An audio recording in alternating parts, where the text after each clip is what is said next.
শয়তানের 7টি ফাঁদ যেগুলোতে আমরা প্রতিদিন পড়ছি। আপনি কি জানেন শয়তান প্রতিদিন আপনাকে ধোঁকা দিচ্ছে? আপনি বুঝতেই পারছেন না, কিন্তু ধীরে ধীরে আপনাকে আল্লাহর পথ থেকে দূরে নিয়ে যাচ্ছে।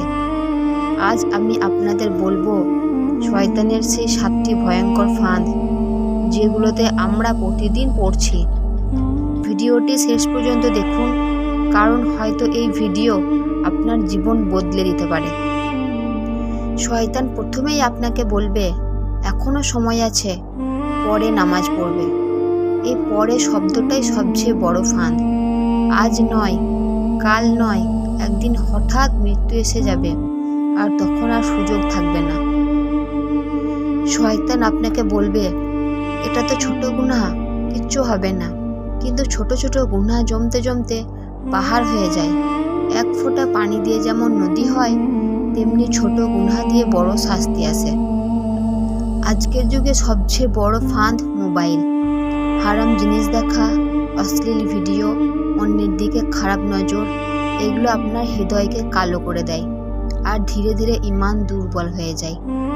আপনি কি অন্যের বদনাম করেন? গীবত এমন একটি গুনাহ যেন আপনি আপনার মৃত্যু ভাইয়ের মাংস খাচ্ছেন। ভাবুন কতটা ভয়ঙ্কর। আর মিথ্যা, এটা মানুষের বিশ্বাস নষ্ট করে দেয়। দুনিয়ার লোভ। শয়তান আপনাকে দুনিয়ার প্রেমে ডুবিয়ে রাখবে।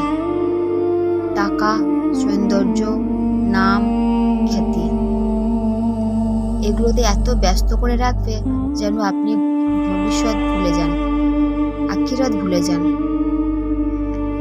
নামাজ পড়তে যাবেন, হঠাৎ ঘুম পাবে। কুরআন পড়তে যাবেন, মনে হবে পরে পড়ব। এই অলসতাই শয়তানের বড় অস্ত্র।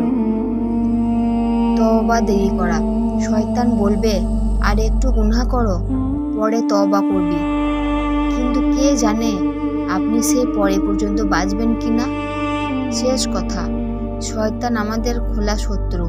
সে চায় আমরা জাহান্নামে যাই, কিন্তু আল্লাহ আমাদের সুযোগ দিয়েছেন। নামাজ, তওবা, কুরআন, এগুলোই আমাদের বাঁচার পথ। আজ থেকে সিদ্ধান্ত নিন, আমি বদলাবো, আমি আল্লাহর পথে ফিরবো। আল্লাহ আমাদের সবাইকে হেফাজত করুন।